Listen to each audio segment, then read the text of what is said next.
Bom, o título da nossa lição desta semana é Um Cântico ao Senhor em Terra Estranha.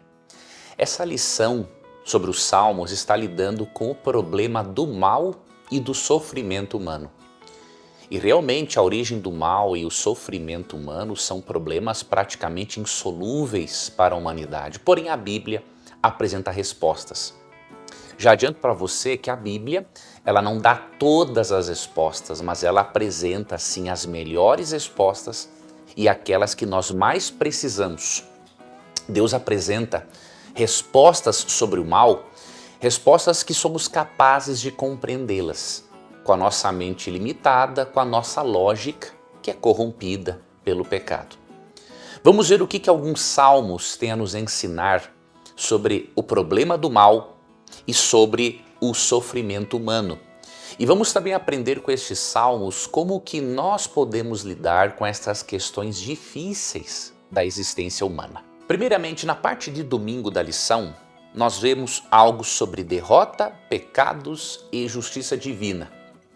Vou começar lendo aqui para você o Salmo 74, 18 a 22, na nova versão transformadora, que diz assim: Vê como os inimigos te insultam, Senhor. Uma nação insensata blasfemou teu nome. Não permitas que esses animais selvagens destruam tua pomba, que é o povo de Israel, não é? Não te esqueças para sempre de teu povo aflito. Lembra-te das promessas da aliança, pois a terra está cheia de escuridão e violência. Não permitas que os oprimidos voltem a ser humilhados. Em vez disso, que os pobres e os necessitados louvem o teu nome. Levanta-te, ó Deus, e defende tua causa. Aqui neste salmo, o salmista está lamentando, né, a vitória dos pagãos sobre Israel. E está dizendo também que esta vitória dos pagãos sobre Israel deu motivos para que os pagãos blasfemassem o nome de Deus. Só que ao mesmo tempo você percebe aqui que enquanto ele lamenta este mal que está acontecendo, que aconteceu com eles, o salmista reconhece aqui no Salmo 79 que foram agora no Salmo 79 que foram os pecados deles que trouxeram essas consequências. E aí ele pede a Deus que os perdoe e os restaure.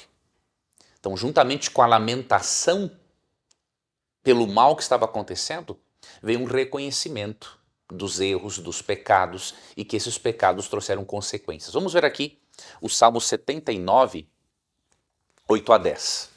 Não nos culpes pelos pecados de nossos antepassados, que a tua compaixão venha depressa a nos socorrer, pois é grande o nosso desespero.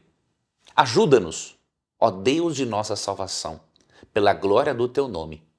Livra-nos e perdoa nossos pecados pela honra do teu nome.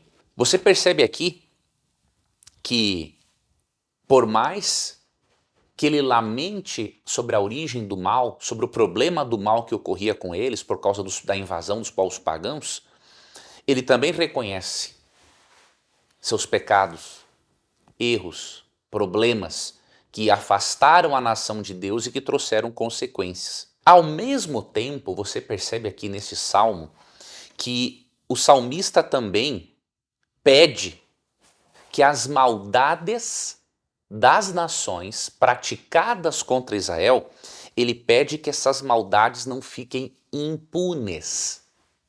Isso nos mostra que não tem problema algum em você ter senso de justiça, ok? Vamos ler e eu vou explicar para você. O Salmo 79, 12 e 13, ó. Ó Senhor, retribui 7 vezes mais a nossos vizinhos pelos insultos que lançaram contra ti. Então nós, teu povo, ovelhas do teu pasto, para sempre te daremos graças e louvaremos tua grandeza por todas as gerações. Muitas pessoas na nossa sociedade, pessoas analfabetas biblicamente, confundem senso de justiça com vingança ou discurso de ódio. São duas coisas totalmente diferentes, né? A vingança condenada na Bíblia, por exemplo, em Romanos 12, 17, é você querer fazer justiça com as próprias mãos. Agora, quando você deseja que Deus faça justiça e que até mesmo Deus use o Estado para exercer essa justiça, de acordo com Romanos 13, 1 a 7, isso não é discurso de ódio, isso é senso de justiça. Quando você assiste na televisão que um criminoso matou alguém e você deseja a punição deste criminoso, não significa que você essencialmente não queira que ele seja salvo. Significa sim que você tem senso de justiça. Até porque o perdão de Deus não livra um criminoso das consequências do seu crime. Então você aprende nos Salmos, por exemplo, nesses que nós analisamos agora, primeiro, que devemos sim reconhecer e até lamentar pelo mal que existe em nosso mundo. Devemos também reconhecer que vários problemas pelos quais passamos são consequências de nossos pecados e decisões erradas. E aprendemos aqui também que não tem problema algum em você manifestar senso de justiça. Afinal, de acordo com Atos 17, 30 e 31, Apocalipse 22, 12, haverá um juízo final. E você pode e deve almejar tanto esse juízo final, quanto retribuições de Deus no mundo presente, na vida presente, para aqueles que são maus e para aqueles que são ímpios. Apenas não acumule ódio no seu coração.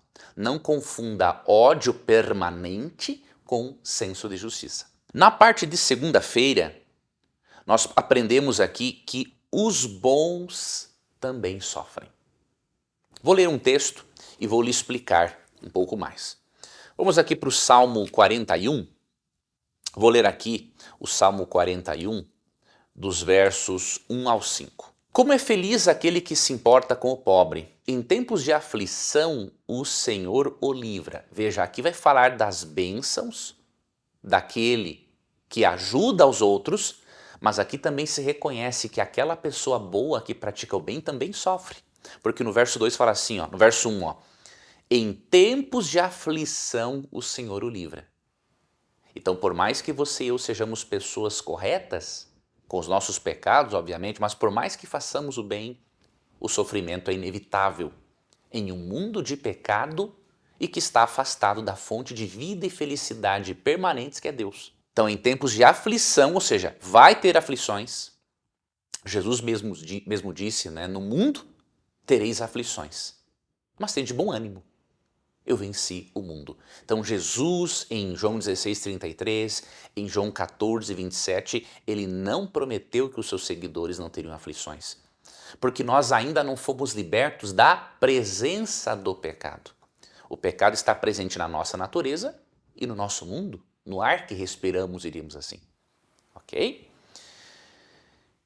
O Senhor o protege e lhe conserva a vida. Ele o faz prosperar na terra e o livra de seus inimigos. O Senhor cuida dele quando fica doente, ou seja, você não está livre, eu também, dos sofrimentos, e lhe restaura a saúde. Meus inimigos, porém, só falam mal de mim. Quando ele morrerá e será esquecido? Então você percebe aqui neste salmo, que os justos também passam por momentos de sofrimento. E por quê? Porque nós ainda estamos, diríamos, em uma terra estranha. Estranha em que sentido? O planeta é a nossa morada. Será a nossa morada com Deus após o milênio que passaremos no céu. Entretanto, a nossa terra ainda é estranha, diríamos assim, porque o pecado aqui se intrometeu e estragou tudo. Frustrou os planos originais de Deus. Enquanto nós estivermos em terra estranha, enquanto nós não formos libertos da presença do pecado, a nossa relação com Deus e com a natureza e com nós mesmos não será perfeita. Então, como consequência disso, nós teremos momentos de aflições. Além disso, você não deve esquecer de uma coisa: existe um conflito cósmico entre o bem e o mal. E a presença deste conflito de uma forma muito intensa no planeta Terra faz com que tenhamos sofrimentos, momentos de tensão, momentos de conflitos muito sérios, conflitos espirituais, emocionais e por aí vai. Se você ler, por exemplo, Apocalipse 12, 7 a 12, você vê um conflito cósmico entre Cristo e Satanás. E Paulo em Efésios 6,12 chega a dizer o seguinte: a nossa luta não é contra carne e sangue, não é contra ser humano, mas contra principados e potestades espirituais do mal. Então, por causa do rompimento da nossa relação com Deus, com a natureza e por causa do conflito cósmico entre o bem e o mal, nós não estamos livres de aflições. Mas o Salmo promete a bênção de Deus, a prosperidade da parte dele, promete a cura, o restabelecimento da nossa saúde física ou emocional, não é? Agora, ao mesmo tempo, você tem que pensar o seguinte: apesar de estarmos num conflito cósmico entre o bem e o mal, Deus ele põe em prática certas leis naturais e espirituais, né, para abençoar os seus filhos e as suas criaturas e amenizar as consequências do pecado. E uma dessas leis, como lemos aqui no Salmo 41, Deus ajuda, Deus alivia a aflição dos seus filhos, Deus faz com que eles prosperem, Deus faz com que eles tenham esperança.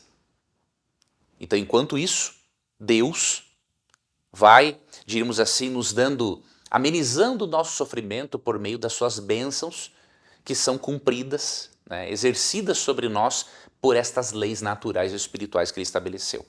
Já no Salmo 88, nós podemos aprender uma outra coisa muito interessante, que até mesmo nos momentos em que estamos tristes ou lamentando a nossa condição neste mundo, até mesmo esses momentos de lamentos podem vir acompanhados da fé. Olha que interessante.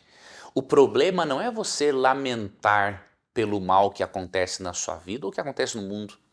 O problema é quando este lamento não é acompanhado da fé em Deus. Porque aí este lamento vai se tornar o quê? Opressor, ao invés de ser um desabafo. Vamos ler aqui os primeiros versículos 1 e 2. Ó Senhor, Deus da minha salvação, clamo a Ti de dia, venho a Ti de noite. Agora ouve minha oração, escuta meu clamor, pois minha vida está cheia de problemas e a morte se aproxima. Fui considerado morto, alguém que já não tem forças, diz aqui até o verso 4. E aí no verso 9 ele chega a dizer o seguinte: as lágrimas de aflição me cegaram os olhos. Todos os dias clamo por Ti, Senhor, e a Ti levanto as mãos. Agora verso 13. A Ti, Senhor, eu clamo.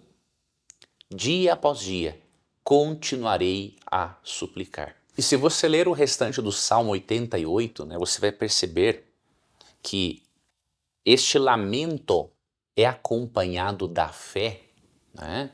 Por quê? Porque o salmista tem a certeza de que apesar das consequências ruins sobre a vida dele em um mundo de pecado, ele tem a certeza de que Deus vai restaurar o bem-estar dele. Então você percebe?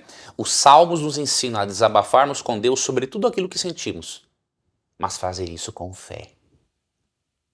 Lidar com os problemas de uma forma funcional.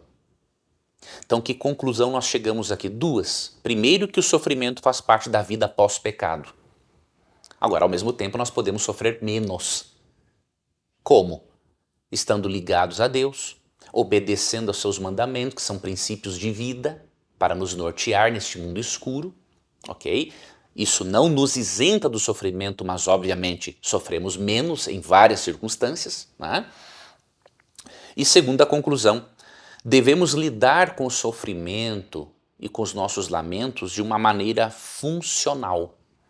E como que isso é feito, né? Lendo o Salmo 88, recomendo que você leia, você vai perceber que este salmo ensina que lidamos de forma funcional com o sofrimento quando lembramos do amor e da providência divina, lidamos de maneira funcional quando não negamos a Deus, lidamos com o sofrimento de forma funcional quando vamos a Ele em oração, quando aprendemos com os erros, quando exercitamos a fé e quando, obviamente, aí não está isso nos Salmos, mas está em outros textos bíblicos, quando não perdemos de vista a segunda vinda de Cristo. né, como o momento crucial de nossa vitória final sobre todo o mal e o pecado. Então pegue estas maneiras funcionais de lidar com o sofrimento do Salmo 88 e mantenha os seus olhos fixos, as suas esperanças apontadas também para a segunda vinda de Cristo, ok? Já na parte de terça-feira da lição, a lição se propõe a responder uma pergunta. Onde está Deus, né, quando sofremos? Já falamos algumas coisas aqui sobre o mal, sobre a presença do pecado e suas consequências no nosso mundo, mas vamos aqui aprofundarmos um pouquinho mais essa questão para respondermos essa pergunta, onde está Deus? Nesse trecho da lição, na parte de terça-feira, especialmente no Salmo 42, mas eu vou ler aqui para você alguns textos do Salmo 63 também. A lição aqui aborda os Salmos 42, 63, 69 e 102. Eu vou abordar aqui o 63, ok? Você percebe aqui que o salmista está perturbado com a aparente ausência de Deus. Ele está perturbado com isso. Por que parece que Deus não responde? Por que parece que Deus está ausente? Por que parece que Deus está indiferente em relação ao sofrimento do salmista? Antes de ler para você isso, eu quero lhe dizer uma coisa. No contexto em que a humanidade se encontra após o pecado, é natural você ter estas sensações, tá? Por quê? Quando você lê Gênesis 3, né, você vê que a relação entre o ser humano e Deus foi quebrada. O pecado criou uma barreira. Isaías 59, 2 diz, não é, que os nossos pecados nos separam de Deus. Então nós não conseguimos, com a nossa natureza, ficarmos na presença de um Deus santo. Então o pecado rompeu a relação original que tínhamos com Deus, relação que possibilitava a humanidade de falar com Deus face a face. E o rompimento desta relação trouxe consequências. A principal delas, ao nos afastarmos da fonte de vida que é Deus e perdermos o acesso à árvore da vida, diz Gênesis 13, 22 a 24, nos tornamos o quê? Mortais. Consequentemente, as nossas conexões neurais mudaram, a nossa neuroquímica cerebral mudou. Então nós vamos ter momentos de instabilidade, teremos momentos de dúvidas, porque a nossa natureza, a nossa estrutura mental está alterada após o pecado, após esta separação de Deus. Então é natural ter esta sensação. O que não é saudável é você alimentar esta sensação de que Deus está longe, né? E tentar entender os caminhos e os propósitos de Deus com base na sua lógica pecadora. O que não é saudável é querermos que Deus resolva as coisas do nosso jeito, sendo que nós não temos nem de perto o poder e a experiência que Ele tem para resolver essas coisas. Então o que o Salmo 63 nos ensina? A lidarmos com os momentos de dúvidas, ou seja, onde está Deus? Lidar com isso de uma maneira saudável. E como? O Salmo 63 vai nos mostrar agora. Então quando vier esta dúvida onde está Deus, você tem que lidar com isso de forma saudável. A primeira maneira é buscar a Deus. Salmo 63, 1. Ó Deus, Tu és meu Deus, eu te busco de todo o coração. Então se você estiver num momento de dúvida, onde está Deus em meio a esse sofrimento? Busque a resposta com Ele. Se você ler o Salmo 102, por exemplo, você vai ver que isso foi feito por meio da oração. Já no Salmo 39, 12, diz o seguinte, ouve minha oração, Senhor. Escuta meus clamores por socorro, não ignores minhas lágrimas, pois sou como estrangeiro diante de ti, um viajante que está só de passagem, como eram meus antepassados. Então ele clama, ele está triste, mas ele faz o quê? Ele com fé ele vai até Deus para buscar a solução para essa tristeza, para esse problema e para esse momento de dúvida. Então a primeira maneira funcional de você lidar com a dúvida, com a pergunta, né? Onde está Deus? Busque-o. Deus diz, né, em Jeremias 29, né, 12:3, buscar-me-eis e me achareis quando me buscares de todo o coração. Então busque a Deus, é a primeira coisa. Segunda dica, recorde dos livramentos e bênçãos do passado. Isso está no Salmo 63, só que agora no versículo 2. Eu te vi em teu santuário e contemplei teu poder e tua glória. Teu amor é melhor que a própria vida. Com meus lábios te louvarei. E aí, aqui no Salmo, ele segue fazendo uma recordação das bênçãos do passado, de outras vezes, né, que Deus o ajudou a se livrar dos seus problemas e dos seus inimigos. Então, recordar dos livramentos e bênçãos passados é muito saudável, faz muito bem para a mente. Né? Porque se Deus livrou você, se circunstâncias da vida melhoraram em outros momentos, por que não vai melhorar agora também? Então, olha outra maneira funcional de lidar com o sofrimento. Terceira dica, louvar a Deus, agradecê-lo pelas coisas boas. Você vê isso nos versos 4, 6, Sim, te louvarei enquanto viver. A ti em oração levantarei as mãos. Então você vê nos versos 1 e 2 que ele está aflito, ele está buscando a Deus. E em outros salmos também. Só que no verso 4 ele diz que vai louvar a Deus. E em oração levantará as mãos diante dele. E no versículo 6, quando me deito, fico acordado pensando em ti, meditando a seu respeito a noite toda. Pois tu és o meu auxílio, diz aqui o versículo 7. Então você percebe?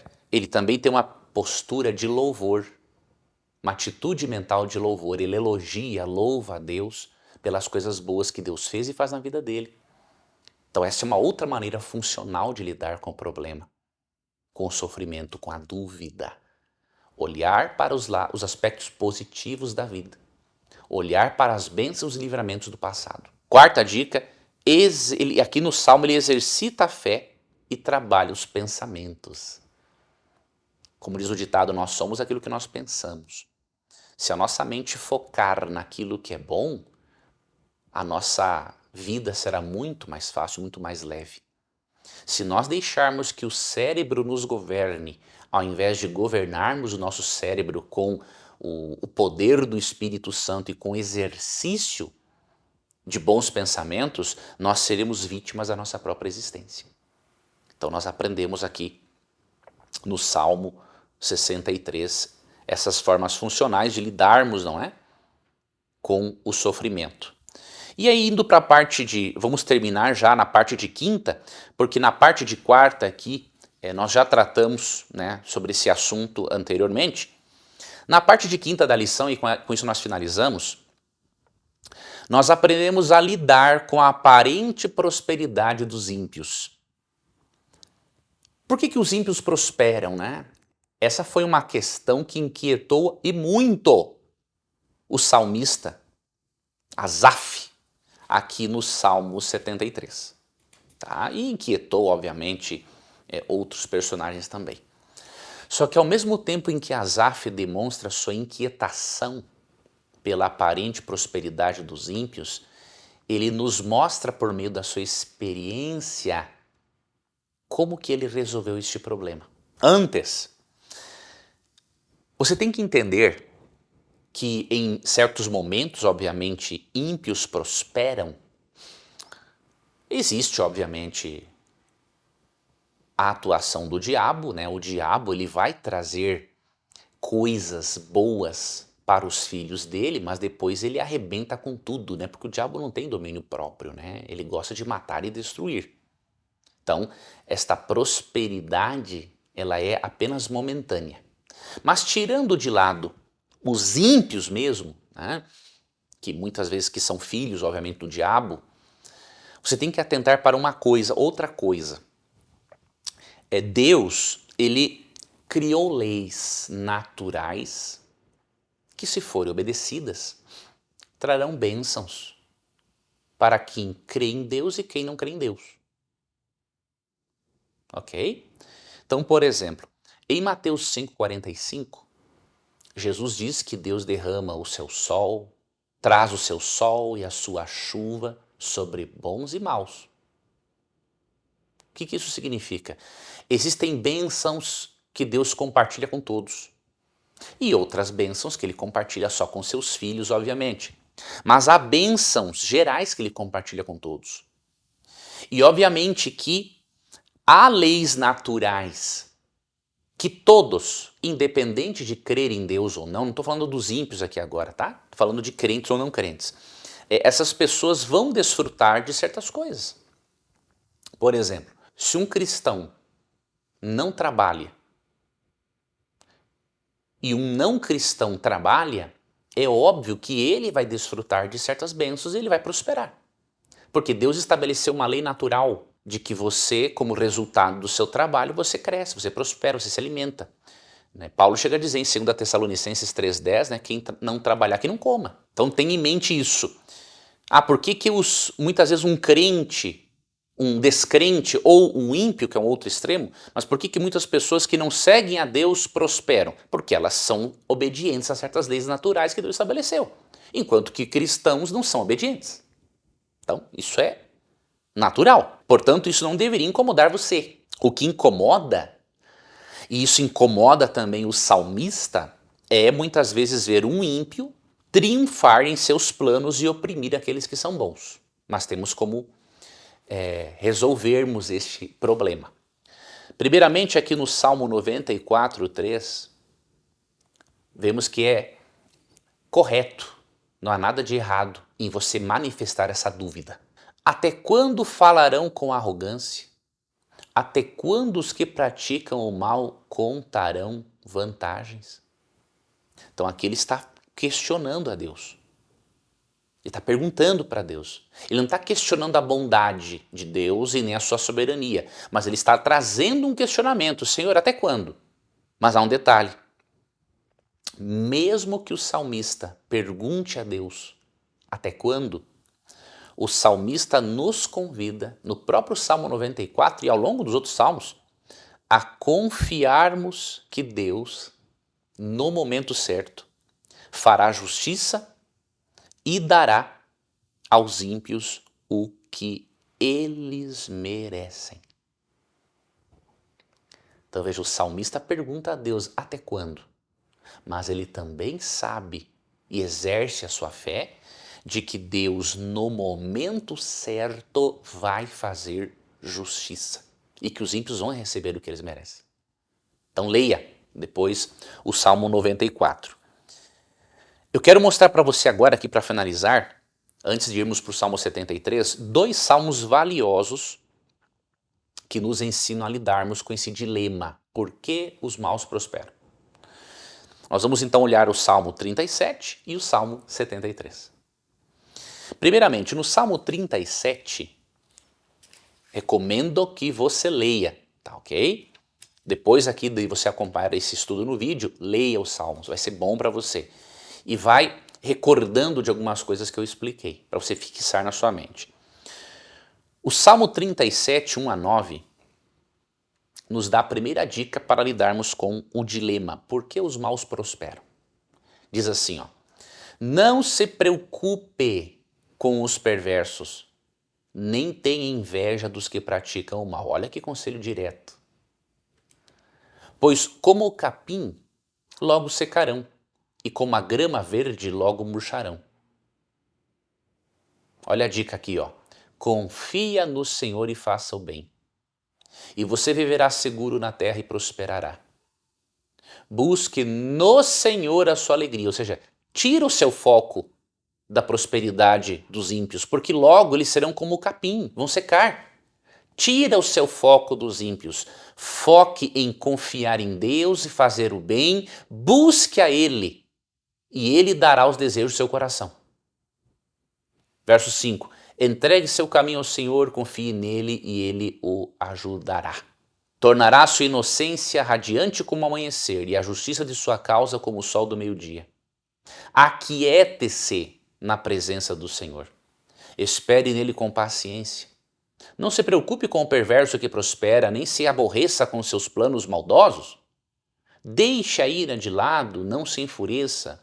Não perca a calma, isso só lhe trará prejuízo, pois os perversos serão destruídos, mas os que confiam no Senhor possuirão a terra. Então esta é a maneira funcional de lidar com a situação. Veio a dúvida, por que os maus prosperam? Lembre-se de que isso é só aparente, momentâneo e que o seu foco não deve estar nos maus, o seu foco deve estar em Deus e naquilo que Ele faz de bom na sua vida. Essa é uma maneira saudável e funcional de lidar com esta questão. E a outra maneira, outro salmo que ensina isso é o Salmo 73.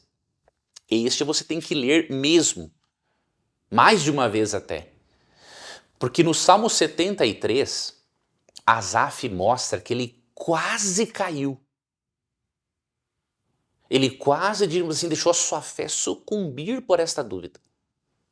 Mas ele também nos mostra, pela sua experiência, como que ele resolveu esse problema. Antes de eu ler esse verso, o versículo 1, porque o versículo 1 é a resposta de Asaf para o problema da aparente prosperidade dos ímpios. Olha o que disse o verso 2. Ó. Quanto a mim, quase tropecei. Meus pés escorregaram e quase caí. Pois tive inveja dos orgulhosos quando os vi prosperar, apesar de sua prosperidade, de sua perversidade. Levam uma vida sem sofrimento e têm o corpo saudável e forte. E aí segue descrevendo algumas bênçãos dos ímpios. Então, Asaf quase vacilou,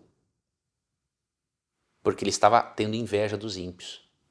Ele não estava considerando o final de todas as coisas. E aí qual foi a solução? Verso 16, ó. Tentei compreender por que prosperam. Que tarefa difícil. Então, entrei em teu santuário, ó Deus, e por fim entendi o destino deles. Você percebe? Asaf, ele percebeu que ele estava tendo só uma perspectiva temporal da vida. A vida se resume a isso. Mas quando ele entrou no santuário de Deus, quando ele entendeu o destino final dos ímpios, quando ele percebeu que a vida não se resume apenas a bênçãos momentâneas ou até aparentes em vários casos, aí ele deixou de analisar a vida de um panorama temporal e passou a analisar a realidade de um ponto de vista espiritual. E isso firmou a fé de Asaf. Ele se concentrou no juízo futuro e inevitável dos ímpios e compreendeu que a prosperidade deles é apenas aparente e transitória. Por isso você e eu não devemos esquecermos da doutrina do juízo. Doutrina essa que muitas igrejas não pregam mais. Só querem apresentar um Deus amoroso, mas não apresentam um Deus justo como resultado do seu amor. Não é? Então estude mais a doutrina do juízo. Atente para o final de todas as coisas. Concentre-se em Deus e na sua palavra. Lembre-se de que vai haver um juízo e que a prosperidade dos ímpios é só momentânea. E que você também pode ser uma pessoa próspera, mesmo que você passe por dificuldades por estar em um mundo contaminado pelo pecado. Se você e eu estudarmos a doutrina do juízo, se você e eu focarmos, analisarmos a realidade de um ponto de vista espiritual e não apenas temporal, sabe o que vai acontecer? Não vamos ficar focados na maldade que há no mundo, porque nós estaremos analisando a realidade de um ponto de vista mais amplo, teremos mais tranquilidade, teremos mais paz mental, aprenderemos a viver melhor. Vale a pena entender, buscar compreender a realidade de uma perspectiva espiritual. Não apenas por meio da nossa lógica, que é limitada. Ela é importante, a lógica foi dada por Deus, criada por Ele. só que a nossa lógica é limitada. Então nós precisamos analisar, precisamos de uma percepção espiritual para vermos a realidade de uma forma mais ampla. E vivermos, reagirmos diante desta realidade de uma maneira mais saudável. Se você e eu fizermos isso, nós vamos concluir da mesma forma, chegar à mesma conclusão que Asaf no Salmo 73:1, que é a conclusão de todo o Salmo, mas que ele apresenta no início do Salmo. Certamente Deus é bom para Israel, para os que têm coração puro. Ou seja, não importa se o mal prospera, o que importa é que Deus é bom para o seu povo, que Deus abençoa o seu povo também, e que apesar da aparente e momentânea prosperidade dos ímpios, no final eles serão punidos e destruídos, enquanto que os justos herdarão a terra para sempre. Essas são as maneiras funcionais ensinadas nos Salmos e na lição dessa semana para lidarmos com o problema do mal e com o problema do sofrimento. Ok? Inscreva-se aqui no canal para você ser notificado de outros vídeos.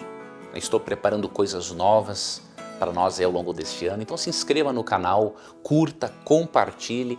O ato de você se inscrever é muito importante. Quando você curte um vídeo, quando você compartilha, quando você se inscreve no canal, você está fazendo uma obra também de evangelização, sabia? Porque você está demonstrando para o algoritmo do YouTube que este conteúdo é relevante. Então faça isso. Faça isso, vamos espalhar esse conhecimento para tantas pessoas sinceras que precisam dele. Que Deus te abençoe e até o nosso próximo estudo.